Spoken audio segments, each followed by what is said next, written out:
Ukraine को भारत के प्रधानमंत्री मोदी जी की स्टेटमेंट से क्या प्रॉब्लम हो रही है? रेयर अर्थ के बाद अब चाइना ने कौन से आइटम को लेकर रिस्ट्रिक्शंस अनाउंस कर दिए हैं?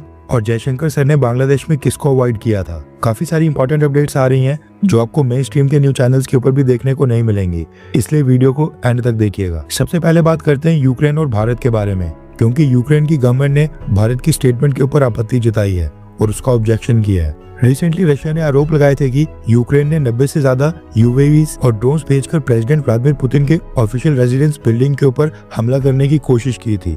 व्लादिमीर पुतिन को असैसिनेट करने की कोशिश की गई थी, जिसको यूक्रेन की गवर्नमेंट ने सीधा सीधा डिनाई कर दिया था और कहा था कि इस हमले में उनका कोई भी रोल नहीं है।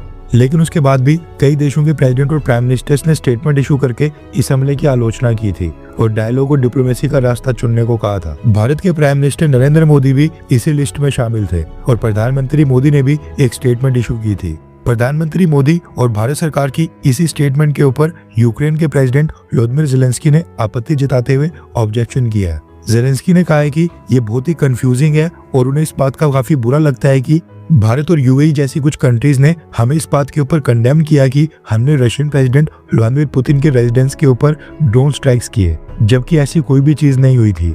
लेकिन जब हमारे बच्चे, यूक्रेन के बच्चे रशिया के बॉम्ब्स की वजह से मर रहे हैं, सिविलियंस मरते जा रहे हैं, तब भारत और यूएई जैसी कंट्रीज की आलोचना कहां पर चले जाती है। फ्रैंकली उसके ऊपर ना भारत की आवाज मुझे सुनाई देती है और ना ही यूनाइटेड अरब एमिरेट्स की।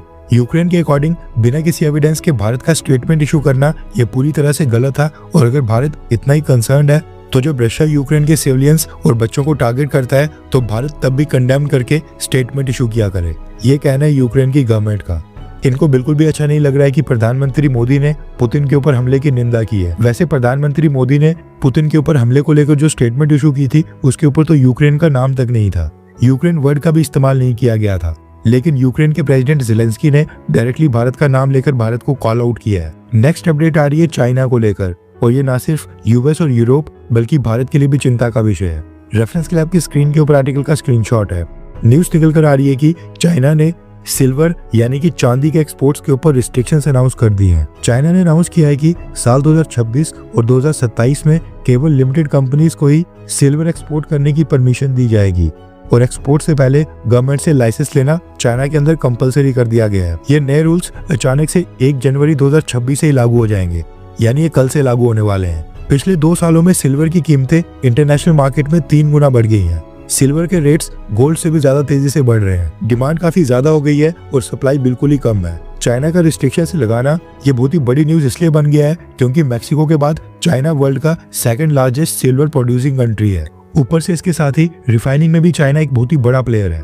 वर्ल्ड में जितना भी रिफाइंड सिल्वर ट्रेड होता है उसका 60 से 65% अकेले चाइना से ही आता है। एंड अगर इतने में से आधा सिल्वर भी ग्लोबल मार्केट से बाहर हो जाए तो इंटरनेशनल मार्केट में सिल्वर की ह्यूज शॉर्टेज आ जाएगी और प्राइसेस और भी ज्यादा बढ़ जाएंगे। इसलिए चाइना का रिस्ट्रिक्शंस लगाना ये बहुत ही बड़ा स्टेप माना जा रहा है। असली मसला ये है कि सिल्वर मेटल का इस्तेमाल स्ट्रेटेजिक, डिफेंस, एरोस्पेस और कमर्शियल सेक्टर्स में काफी वाइडली किया जाता है। मिसाइल गाइडेंस सिस्टम, रेडार से लेकर sonar systems, night vision devices, aerospace में satellite components, solar panels, heat resistant equipment, कई जगह सिल्वर का इस्तेमाल किया जाता है।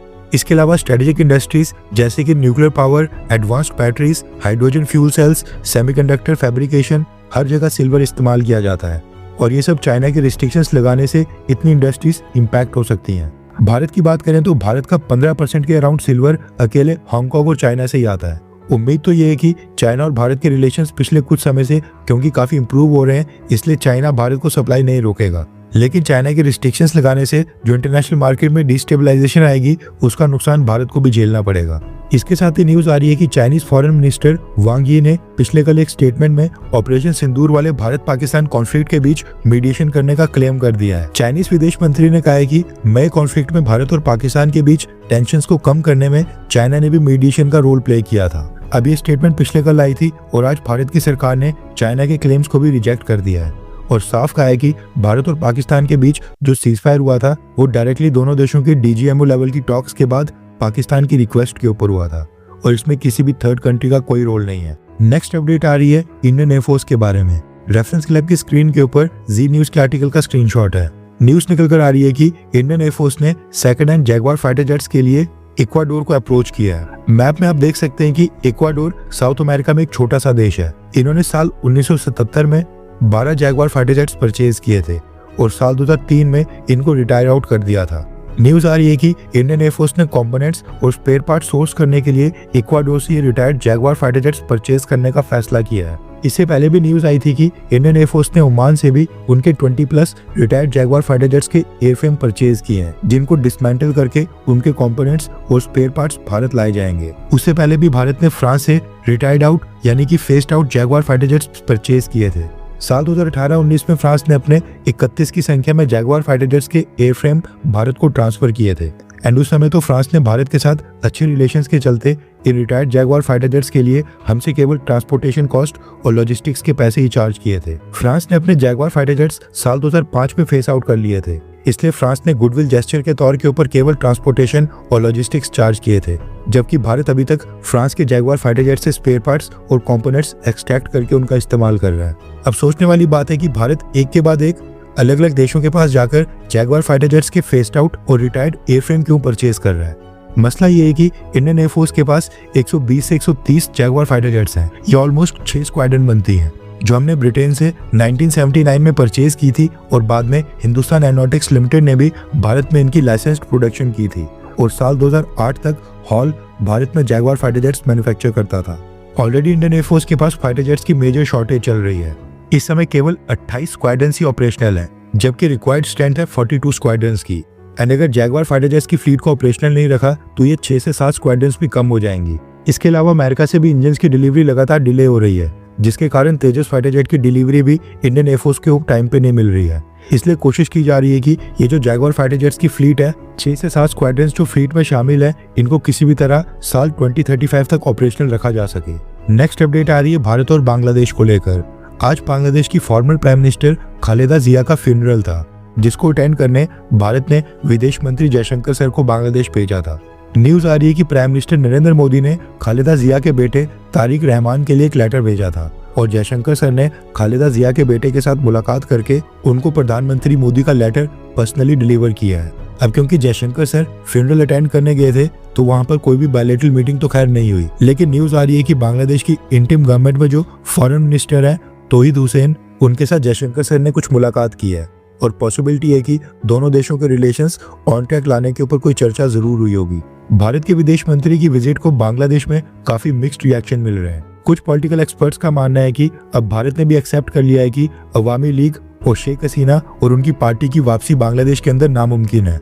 इसलिए भारत ने बांग्लादेश नेशनलिस्ट पार्टी के साथ रिलेशंस को इम्प्रूव करना ऑलरेडी शुरू कर दिया है और जयशंकर सर को भेजकर भारत ये मैसेज दे रहा है कि अगले इलेक्शंस में भारत बीएनपी गवर्नमेंट को सपोर्ट करेगा, यानी कि खालिदा जिया के बेटे तारिक रहमान को सपोर्ट करेगा। इसके अलावा न्यूज आ रही है कि विदेश मंत्री जयशंकर सर 4 से 5 घंटों तक ही बांग्लादेश में रुके थे और इस दौरान जयशंकर सर ने बांग्लादेश की इंटीम गवर्नमेंट के हेड प्रोफेसर मोहम्मद यूनुस के साथ कोई भी मुलाकात नहीं की है। जयशंकर सर शाम को 4 बजे के करीब बांग्लादेश की विजिट को कंक्लूड करके भारत वापस आ गए हैं। भारत वापस आने से पहले जयशंकर सर ने बांग्लादेश में इंडियन हाई कमीशन के साथ भी एक मीटिंग की है। नेक्स्ट अपडेट आ रही है भारत के इंपोर्ट और एक्सपोर्ट से संबंधित। दरअसल फाइनेंशियल ईयर 2025-26 के पहले 8 महीने यानी कि अप्रैल से नवंबर महीने का डेटा सामने आ गया है, जो काफी कंसर्निंग है। न्यूज निकल कर आ रही है कि अप्रैल से नवंबर तक भारत ने $515 बिलियन के इंपोर्ट किए हैं, यानी कि $515 बिलियन वर्थ का सामान हमने दूसरी कंट्री से परचेज किया है, जबकि सेम टाइम पीरियड में केवल $292 बिलियन के एक्सपोर्ट कर पाए हैं। प्लस माइनस करके अराउंड $223 बिलियन का ट्रेड डेफिसिट यानी कि $223 बिलियन का व्यापार घाटा भारत को हो रहा है और ये केवल पहले 8 महीने का फिगर है। हर 24 घंटे के अंदर जियोपॉलिटिक्स में बड़े फेरबदलाव और उलटफेर हो रहे हैं और भारत के लिए नए चैलेंजेस आ रहे हैं। कोई देश अपने फैसले से पलट रहा है तो कोई देश ब्लैकमेलिंग के ऊपर उतर आया है। सभी देश एक दूसरे को नीचे लगाने की कोशिश कर रहे हैं। इन सब के बीच हमारा भारत किसी भी देश से पीछे न रह जाए, इसके लिए मोदी सरकार लगातार कोशिशें कर रही है। एंड भारत की foreign policy, defence news, economy और ग्लोबल अफेयर्स का सही एनालिसिस हमारे चैनल इंडियन अफेयर्स का मिशन है और ये मिशन आपके सपोर्ट के बिना अधूरा है। इंडियन अफेयर्स हिंदी के ऊपर हम सभी फैक्ट्स और डेटा बिल्कुल सरल भाषा में एनालाइज करते हैं, बिना किसी एजेंडा के। अगर आप चाहते हैं कि इंडियन अफेयर्स का सही और ऑथेंटिक एनालिसिस आप तक लगातार पहुंचे तो इस वीडियो को लाइक करें और हमारे चैनल इंडियन अफेयर्स को सब्सक्राइब करके बेल नोटिफिकेशन ऑन करना मत भूलिए। आपका एक लाइक हमारे चैनल को ग्रो करने में काफी मदद करेगा और एक सब्सक्राइब ये सुनिश्चित करेगा कि आप किसी भी इंपॉर्टेंट अपडेट को मिस ना करें। अगर आपने हमारे चैनल को पहले से सब्सक्राइब किया है तो दिल से धन्यवाद। जय हिंद, वंदे मातरम।